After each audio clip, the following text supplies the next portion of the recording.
Capítulo 2. Um acontecimento de sentido místico.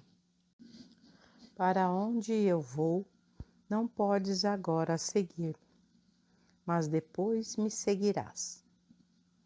Aquele que crê em mim também fará as obras que eu faço e as fará maiores do que estas.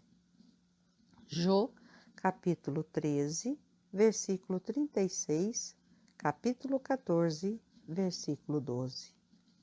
Se fôssemos a uma igreja ortodoxa, num domingo de Páscoa, provavelmente ouviríamos a história de Jesus, o Filho de Deus, concebido sem pecado, e que, com a idade de 30 anos, assumiu um sacerdócio que durou 3 anos e que terminou em crucificação e morte por nós, que através de seu sangue podemos ser salvos. Provavelmente, poderíamos ouvir também que no dia da Páscoa ele levantou-se novamente dos mortos, subiu depois para o Pai, aonde está agora sentado à direita da majestade de Deus, de onde retornará para julgar os vivos e os mortos na última ressurreição. Porém, mesmo sabendo, em virtude de podermos ler na memória da natureza, que Jesus viveu e morreu, que teve uma missão mística da máxima importância para a evolução humana e que os principais acontecimentos daquela grande vida se deram realmente conforme relata o Evangelho, sabemos também que a missão do Cristo místico é algo infinitamente mais gloriosa do que aquilo que já penetrou no coração dos que conhecem apenas a interpretação ortodoxa dos evangelhos.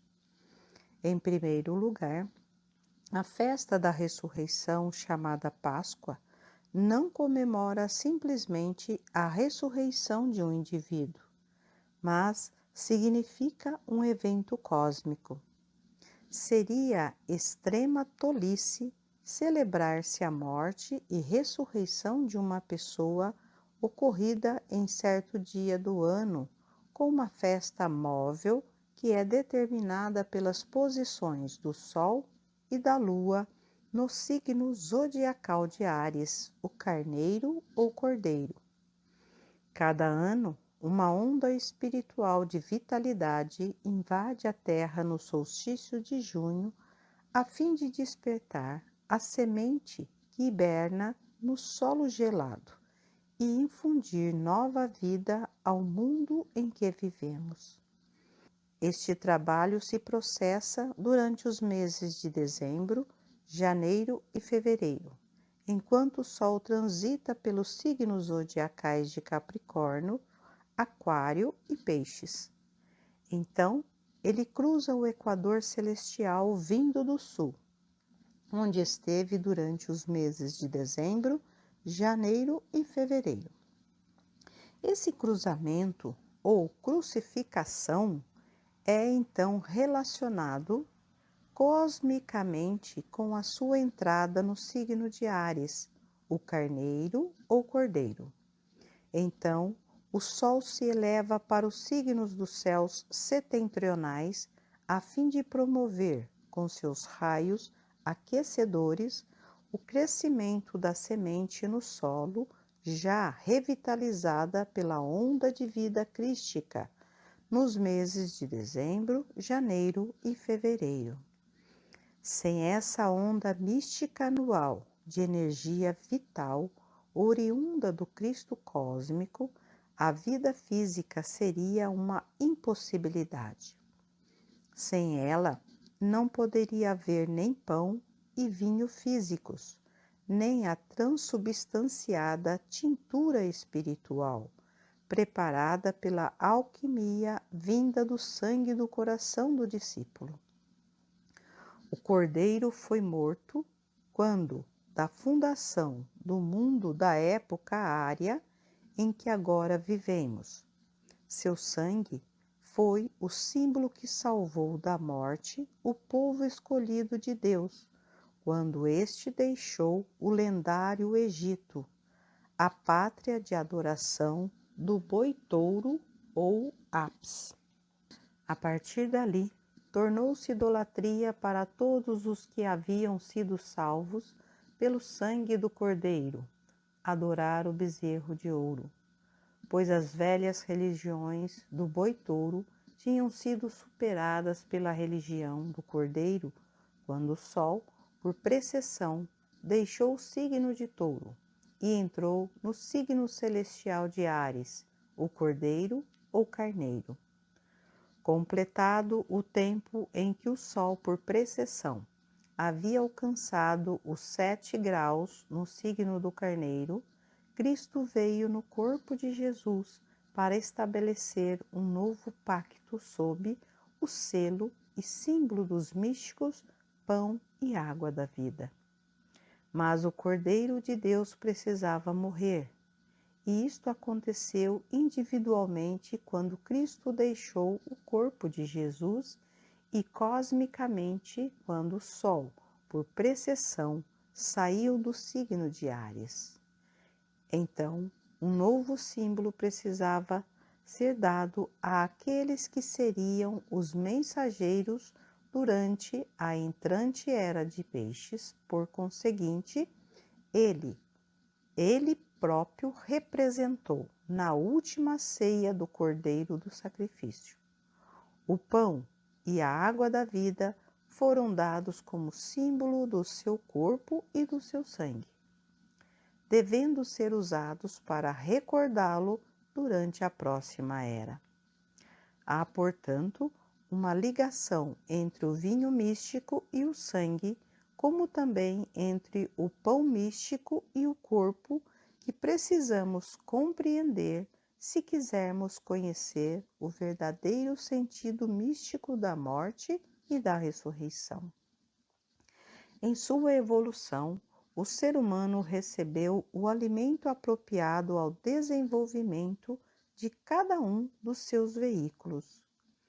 Um veículo como o nosso corpo físico, formado de compostos químicos, só pode ser nutrido com substâncias químicas.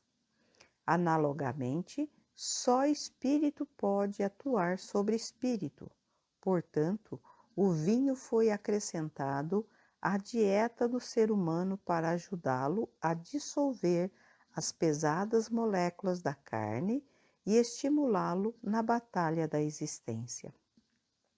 A isto se refere a história de Noé, Gênesis capítulo 9, versículo de 2 a 20, o qual, com seus seguidores, representa a humanidade na era do arco-íris, em que a assim chamada dieta mista e o vinho constituem a alimentação necessária à presente fase de evolução.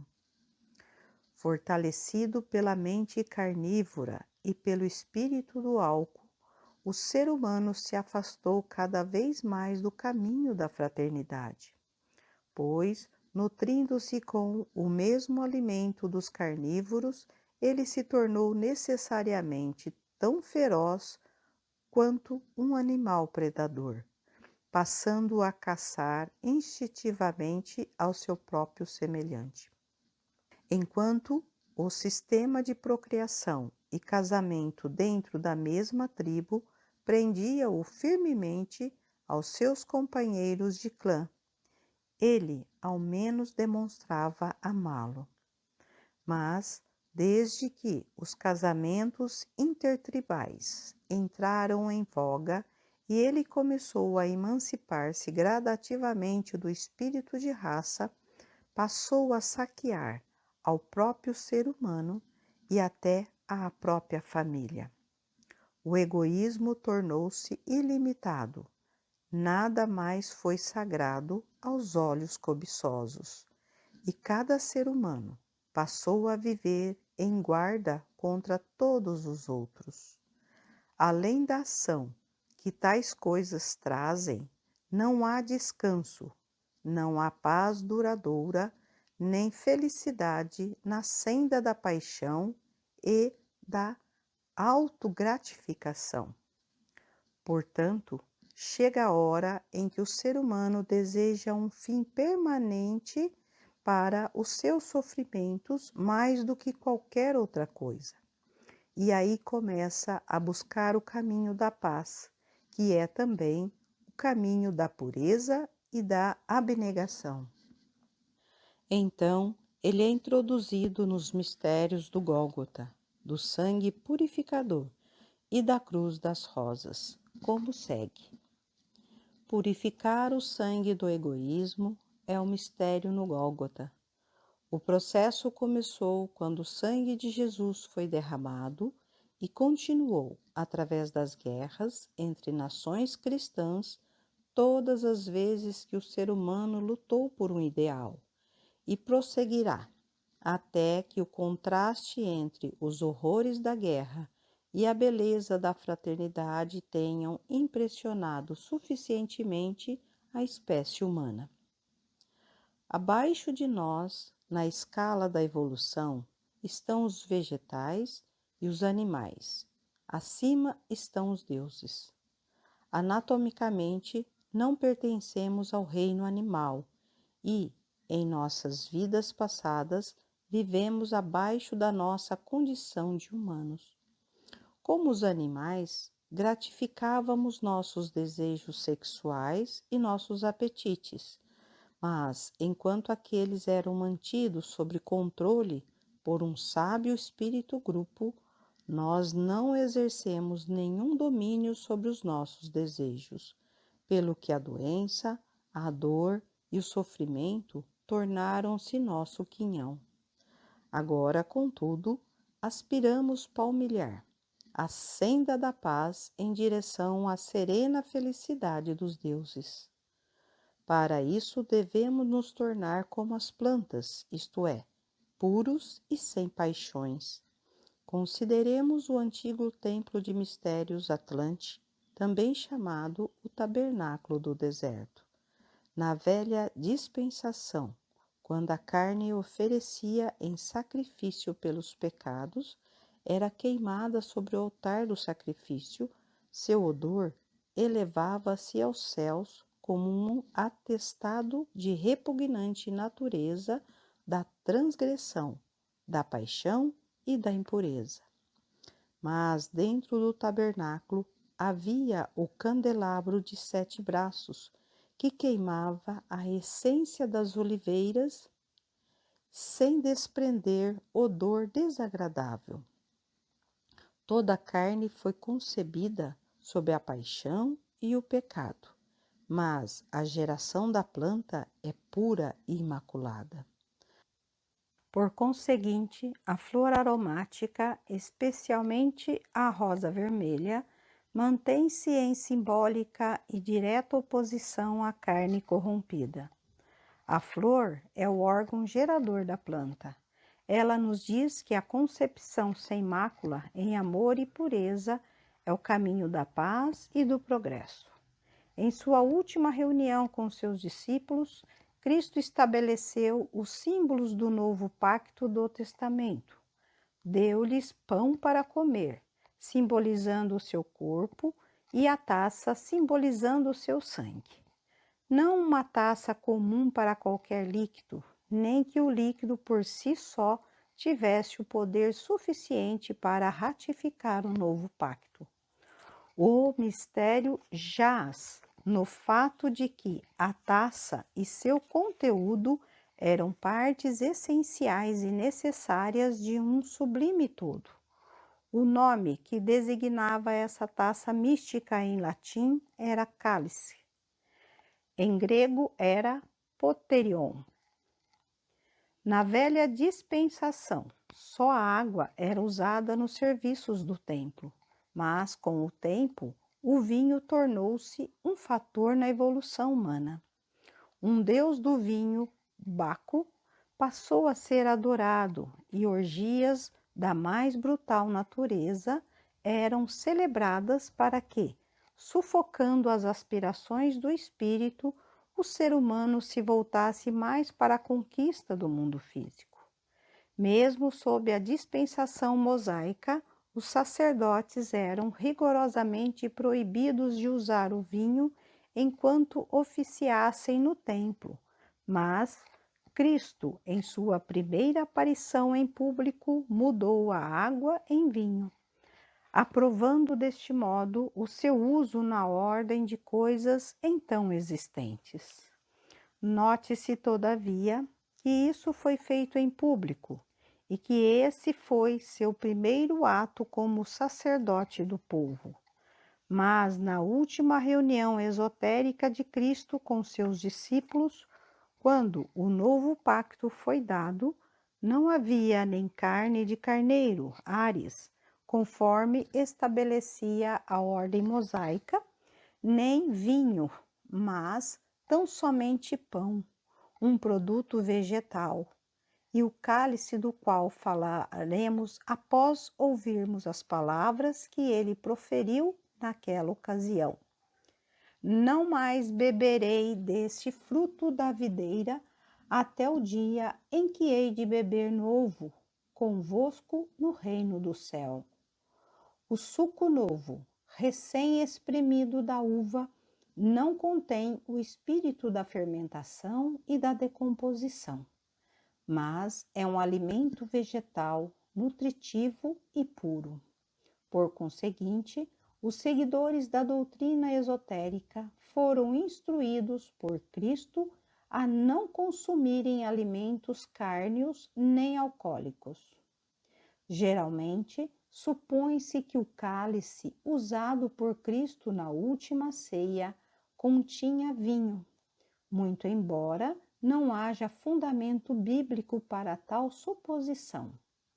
Existem 3 relatos dos preparativos para a Páscoa. Mesmo que Marcos e Lucas refiram-se aos mensageiros enviados a certa cidade em busca de um homem que carregava um cântaro de água, nenhum dos evangelistas diz que o cálice continha vinho. Além disso, investigações na memória da natureza mostram que a água é que foi usada, e no que diz respeito aos esoteristas, o vinho não tinha mais vez. Daquele ato, data também a inauguração do movimento de temperança, pois tais mudanças cósmicas envolvem longos preparativos nos mundos internos antes que possam manifestar-se na sociedade do mundo externo. Assim, milhares de anos, quase nada significam nesses processos.